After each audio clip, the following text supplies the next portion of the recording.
Hola, y bienvenidos a otro video más de Más allá del mundo oscuro. Hoy les traigo un top 6 de los inframundos europeos y africanos antiguos. Espero que les guste este video, ya que es un especial para este Día de Muertos. Ahora sí, comenzamos.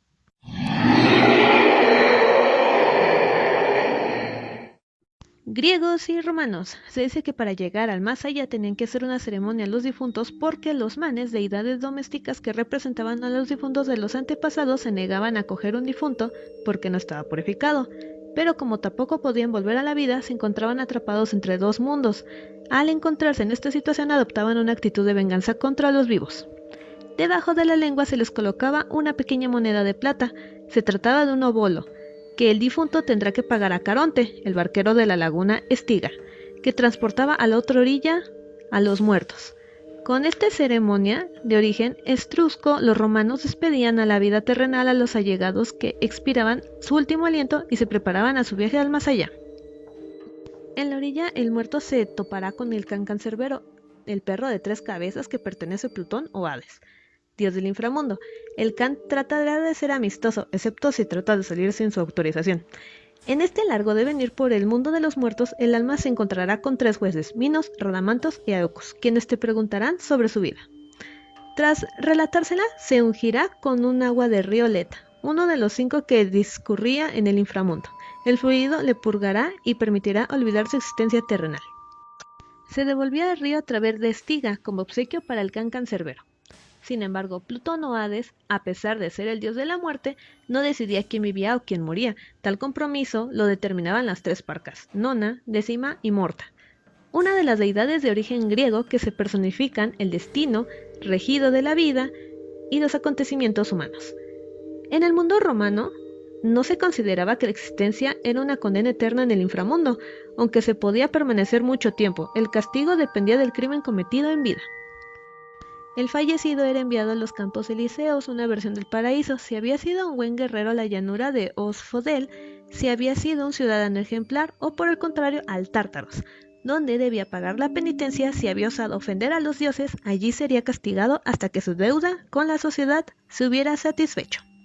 La diferencia entre Hades y Plutón era de que a pesar de ser ambos representantes como dioses del inframundo, era que Hades también era representado como el dios de los tesoros y las cosechas.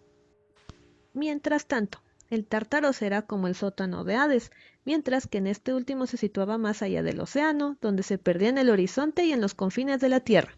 El Tártaros estaba debajo de él. Allí iban a parar los peores criminales, los cuales habían infringido leyes de hombres y de los dioses. Su destino era sufrir crueles tormentos eternamente. No en vano, el Tártaro será conocido como la mazmorra de los condenados. Virgilio lo describe en el libro 6 de la Eneida como un lugar gigantesco rodeado por un río y 3 murallas para evitar que los pecadores escapen de él. Está resguardado por una hidra con 50 enormes fauces negras que se sentaba en la puerta chirriante protegida por una de las columnas de diamante. Dentro hay un castillo con anchas murallas y una alta torre de hierro. Tisifone, la furia que representa la venganza, hace guardia en lo alto de esta torre, azotando un látigo. Dentro hay un pozo que se le dice que profundiza en la tierra de lo doble de la distancia que hay entre la tierra de los vivos y el Olimpo.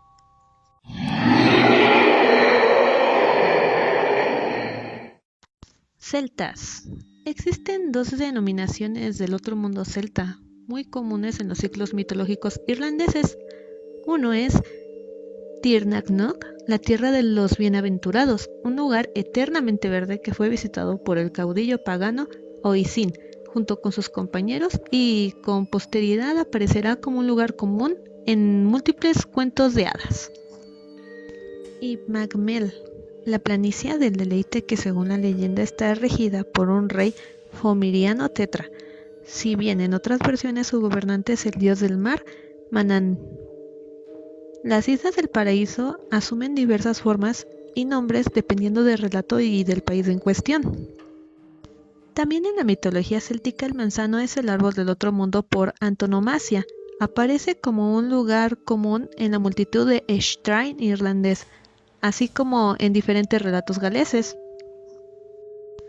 En los mitos artúricos, Avalon era de la isla donde moraba la hada Morgana, junto con otras 8 hechiceras a donde fue llevado el rey Arturo tras su derrota en la batalla de Camlan. También en Irlanda se relaciona el manzano con el más allá, citado en el viaje de Bram, la última estación, y este recibe el nombre de Emanam Balash, el cual menciona de ese lugar llegó una mujer portando una rama mágica del manzano que le mostró al héroe, y con ayuda a la cual logró convencerlo para partir hacia el este.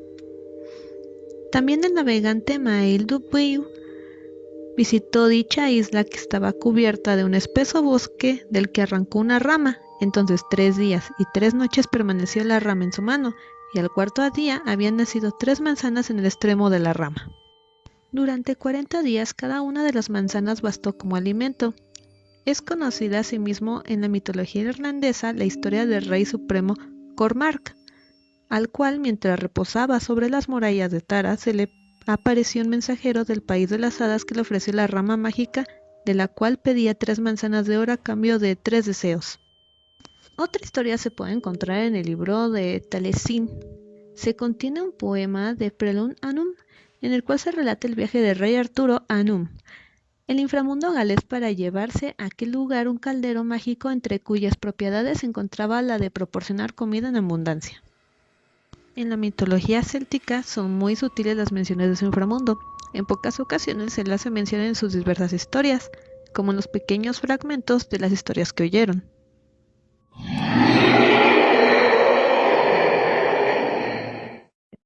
Eslavos. Los antiguos eslavos creían que el mundo de los muertos estaba protegido contra el mundo de los humanos por un río místico llamado Esmoridina.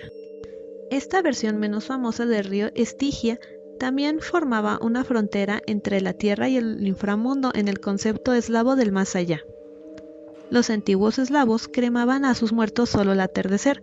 Creían que el sol, al ponerse, viajaba al inframundo y el alma de los muertos podía seguir su rastro, llevándoselos a su destino sin que tomen un camino equivocado y se perdieran. Los antiguos eslavos creían que el río de Esmoridina desprendía un fuerte hedor que repugnaba a los humanos, de ahí el nombre del río, que viene de la palabra hedor, smaram. La única forma en la que el alma podía cruzar el río era a través de un puente místico, el puente Kalinov. Los antiguos eslavos pensaban que el puente resplandecía de calor porque el río apestoso también ardía en llamas. Para complicar el paso de la tierra al inframundo, el puente Kalinov era el hogar de la temida bestia Chudo-Yudo. También se menciona que ellos llamaban al mundo de los humanos Yab, se traduce como la realidad visible, que se considera un mundo material, una dimensión donde los humanos existen junto con todo lo que los rodea. Cuando un hombre moría se creía que su alma abandonaba el Yab y viajaba al inframundo paralelo llamado Nab. Ellos no distinguían entre el cielo y el infierno, y entendían que el viaje de sus seres queridos fallecidos al Nab como el único destino al que podían viajar el alma a un afinado lugar donde también residían otras criaturas. El último componente de la imagen particular del universo era conocido como Prav. Creían que era una dimensión ocupada por los dioses. Los seres humanos sobresalientes también tenían la oportunidad de entrar en Prav, aunque para ellos un mortal requería vivir una vida particularmente justa. A los antiguos eslavos no les gustaba confiarse en una dimensión concreta, ya que Yab, Nab o Prav creían que las almas de los muertos podían encontrar su camino de regreso a la tierra ocupando un cuerpo de un descendiente o un animal. El gobernante del inframundo era Chernobog, el dios negro, quien era el diablo de la mitología eslava. Es considerado como un personaje ruin y malvado, la representación de la maldad absoluta, la desgracia de la humanidad y capaz de corromper las almas con tal de llevárselas consigo. Está en constante batalla con Veles y Perum. Mientras que el dios supremo de la mitología eslava en el este y el sur era Perum, el dios del rayo y el trueno, se le consideraba padre de 2 dioses, Bielobog, el dios blanco y del bien, y Chernobog, el dios negro y del mal. Estos 2 dioses representaban fuerzas en composición con parte de la naturaleza del cosmos. Al llegar la cristianidad, grandes de las divinidades de los eslavos desaparecieron como tales. Solo se mantuvieron algunas tradiciones en la sociedad y en ciertas ceremonias adaptadas. De acuerdo con los mitos, Bielebog era la fuerza de la creación que peleó con Chernobog para lograr que un mundo fuese creado. Debido a sus características negativas, Perun se le asociaba con otras deidades como Vales, el dios dragón del inframundo, o Koshei, del inmortal.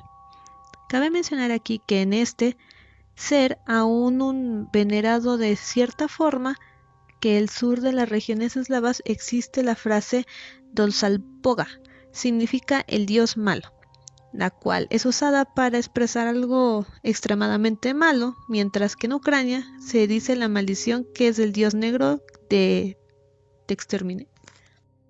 Datos curiosos. Chernobyl y la maldición del dios negro. En 1986, la explosión del reactor nuclear de Chernobyl en Ucrania ocasionó que más de 500.000 personas fueran expuestas a la radiación y que la ciudad se convirtiera en un pueblo fantasma, el cual no puede ser habitado hasta las fechas gracias a las altas dosis de radiación en el ambiente. Hay quienes dicen que Chernobyl estaba maldito por el nombre elegido por la comunidad, pues aunque de manera oficial Chernobyl es una corrupción de Chornobyl, el nombre es el de la planta Artemisa vulgaris y se puede traducir como pasto negro. Hay quienes aseguran que en realidad Chernobyl es una mezcla entre Chernobog y Bilebog, lo que ocasionó la ira del dios negro.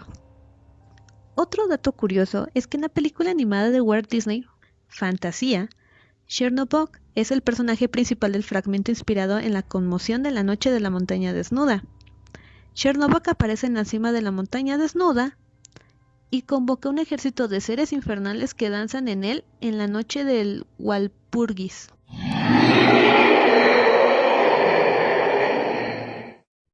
Escandinavos. Helheim o Hel es conocido como el reino de la muerte y se considera que está en la parte profunda, oscura y lúgubre de Niflheim, uno de los 9 mundos de Yggdrasil en la mitología nórdica. Está gobernado por Helda, la diosa de la muerte e hija de Loki. Su entrada es custodiada por un perro conocido como Gram. Helheim y Niflheim suelen relacionarse con un mismo mundo, pero esto no es así.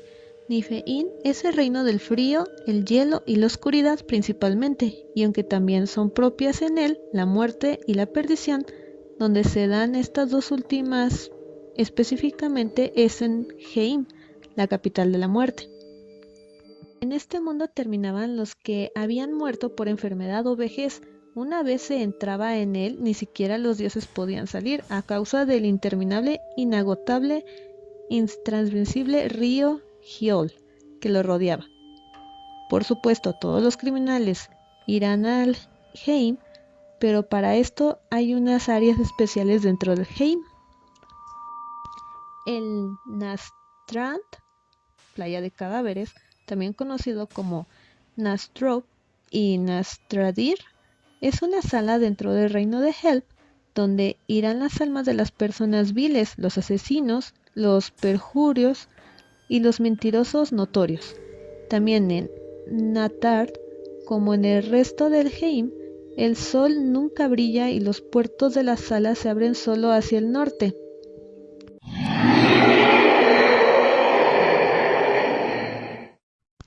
Egipcios. El Duat, también conocido como el inframundo en la mitología egipcia, el lugar donde se celebran los juicios de Osiris y del espíritu de los difuntos, debían deambular sorteado por malignos seres y otros peligros, según se narra en el libro de los muertos, y pasar por una serie de puertas en diferentes etapas del viaje, descritas en el libro de las puertas. En la Duat, gobernada por Osiris, para los egipcios este lugar es donde Ra hacía su viaje en barca solar. Los textos de las pirámides grabados durante el Imperio Antiguo la denominan Dat y se muestra como un mundo celeste situado sobre la tierra. Encima de la Dat se encontraba el reino celeste de Ra, al que solamente el faraón fallecido podía acceder. La Dat estaba regida por Horus, el dios halcón de la naturaleza celestial. Anubis es la divinidad que preside de los espíritus de los hombres denominados occidentales en los textos de las pirámides, que tras su muerte irán al cielo inferior, en el que estaban aquellos espíritus que todavía no eran absolutamente puros. Era el lugar donde se situaba la constelación de Orión, Los textos de las pirámides también muestran la creencia de que los mundos celestiales eran inmensas masas de agua en las que se abrían diversos lugares de purificación. Más lejos estaría el reino celeste de Ra, y más distancia todavía las inescrutables profundidades del Nub. El Duat se convirtió en un mundo complejo, invadido por espacios misteriosos e inexplicables, donde habitan seres dañinos, pero todos beneficiosos. Durante el Imperio Nuevo se preparó un relato escrito denominado Libro de Amba-Duat, donde se reflejó la geografía del lugar y todos los elementos que la componían, escrito que fue tomado como una especie de guía. Una de las etapas que se describe en el Libro de los Muertos representa al dios Anubis pesando un corazón en una balanza, tomando una nota con una pluma, mientras que Aminit está a la espera para devorarlo. También se encuentra la presencia del dios Osiris en la puerta del paraíso.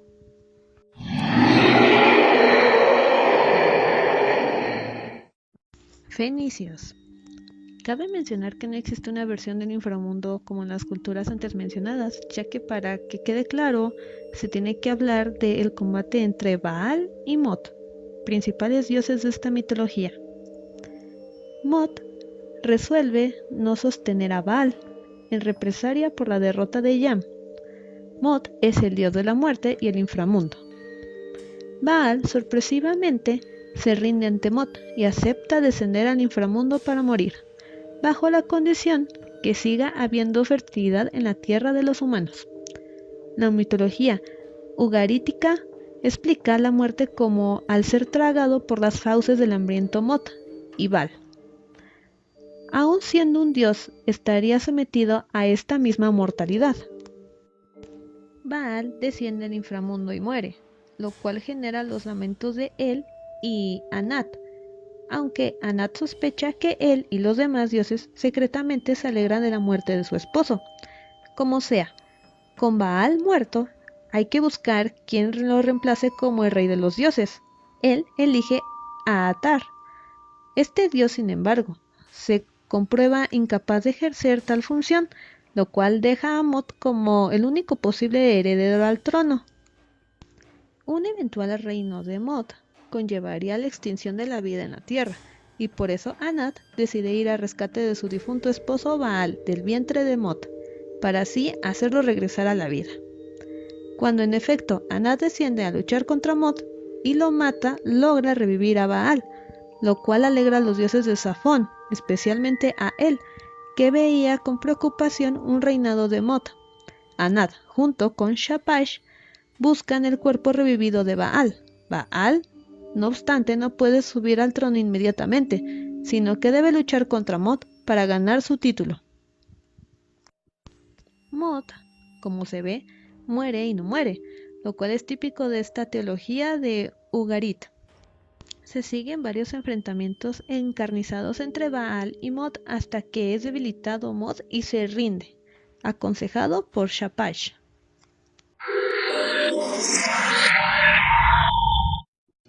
Bueno chicos, espero que les gustara este pequeño top 6.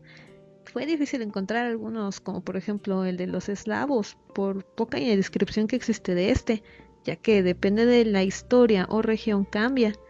Pero en lo particular es muy interesante ver las diferentes creencias y costumbres que tenían. Si te ha gustado este video, dale like y comparte. Puedes encontrar mis datos en la descripción. Y hasta la próxima.